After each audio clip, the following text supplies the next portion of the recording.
All right, we're back. So, last video, we got Quentin Byfield, and we had a pretty iffy re-sign phase. So, just for right now, this video, we're going to do free agents. I'm going to show you guys the deals that I propose and, who accepts, and then a general preview of what's to come next season. That's the general rundown of what I want to get done for this one.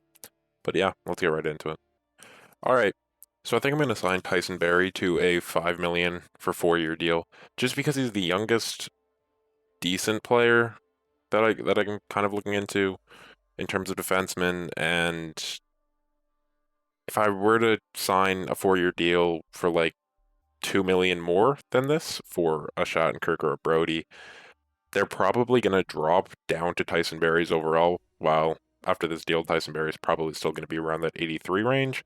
So I think this deal is just way better, way more cap friendly, and he can spice up our power play a bit, which definitely could use. Next up, I'm going to sign Justin Braun to a 1-year, 3 million deal just to bring in some veteran guy that can round out our top six. As Madison Bowie being our sixth defenseman, I'm not a big fan of. I guess he wouldn't be anyway with if Tyson signs, but just some reassurance that we'll have some depth at defense this season in case we want to not just be a bottom five team again. So, for the final deal that I'm going to propose for the first stage of free agency, this first day, I'm going to be giving it to Tyler Toffoli because I think we could use some help on that right side.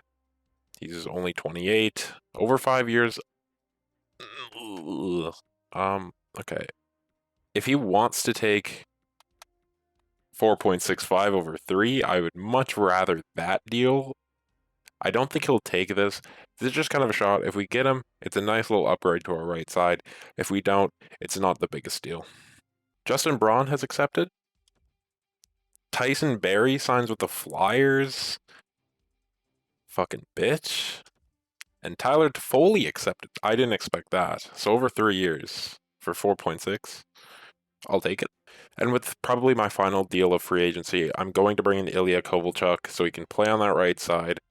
He's 37, probably going to go down this year. It's only a 1-year deal for 3.7. It's not a big deal. We still have quite a bit of cap left, so whatever. And Ilya Kovalchuk accepted. So we've got some really nice upgrades on that right side with Kovalchuk and Toffoli now. And not only that, we've got a little bit more on the defensive depth side with Braun. All right, so that's going to conclude our free agency. I just wanted to look over and see who got Taylor Hall. And it's actually the Los Angeles Kings got Taylor Hall for a 1-year deal, which seems a little bit awkward. But what that's a wild, that is a wild signing. I did not expect the LA Kings to get him. And right above it, the more important contract is Jimmy Howard will return to the NHL, probably AHL, but he signed to an NHL team with the Edmonton Oilers for 1 year. I, I'm happy for him. All right, here we are, the start of the 2020-2021 season, and this is our line. These are our lines that the AI has set up for us. I do like Quentin Byfield as that second line center. I think he's going to stay there. Uh, Honestly, I do like Zadina on the first line instead of Bertuzzi. I think he slots in a little bit better there, beside Larkin and Mantha. And what is Mantha? He's a power forward, and I'm pretty sure Zadina is a sniper. Zadina is a sniper. Larkin is a playmaker. I think that works out great there. Uh, Rasmussen is our third line center. I like that too. I think he's still got decent potential. He's got room to grow. What is his potential? A top six forward, so he could grow to potentially like an 83 and 84. That would be really nice. Timashov's now up to an 81. Like I said, I'm very happy with that contract that I signed him to. 4 years at 1.9, and he can only get better. Toffoli now, I don't know why he's slotting in there. He should be honestly on our second line. That's a weird decision by our AI, and I don't want to knock down Timashov. I'm honestly just going to play Kovalchuk on the fourth line. We've actually got some decent depth. This first line's really, really good. The second line's pretty good. Honestly, I think this team could be decent offensively. Let's look at the defense. Whoa. Why are you a 78? Cholowski, what's wrong? That's got to be a morale thing because I know for a fact that he shouldn't be a 78 overall. So this is just a mess. Mortis Sider is going to play a pretty big role this year. I'll keep him on the third line for now. Cholowski should be on the first. I don't care if he's a 78 or not. And Roenick will stay on the first. Okay, I'm actually going to do that. Sider can play on the the second pairing. And for goalies, Jonathan Bernier and Calvin Picard. What DiPietro I think was a 76 last time I checked. So I don't know if he'll slot into the team this year, maybe next year. I don't know. We'll see. But yeah, those are our lines for this year. I'm now just gonna look around the league, see where everybody went, and I'll update kind of on the big things. So the first big thing that I found, the LA Kings, obviously the Taylor Hall signing where he slots in on this team. The team still doesn't look the best. I'm not gonna lie. But that first line with Kopitar and Hall, that's a pretty scary line. And I mean their defense still isn't very good. Jonathan Quick is average. So I mean it's still not the best team. It's a big signing. It might only last 1 year. We'll see how that goes. Well, this is a goalie tandem in New Jersey. Oh my god.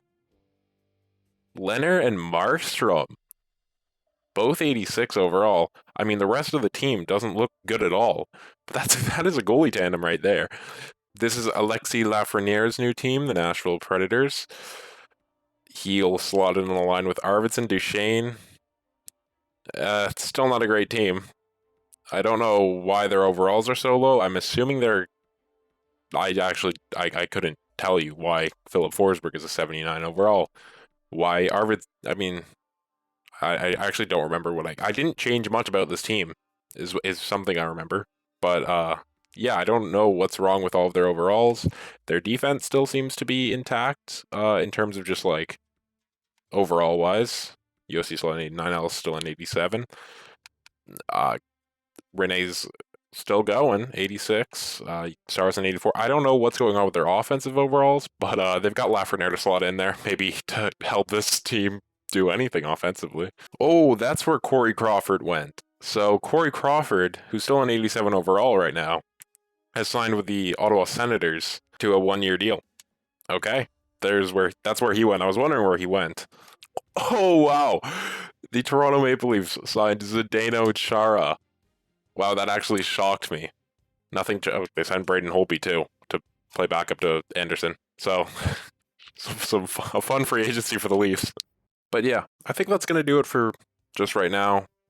Next time I'll get into the actual season itself and simulate up until around December 1st of the trade deadline. However the team's feeling. If they're feeling like they want to play good hockey this season, then we'll probably take it a bit slower. If it's another tank season, I'll probably just pump it out, try and get this over with.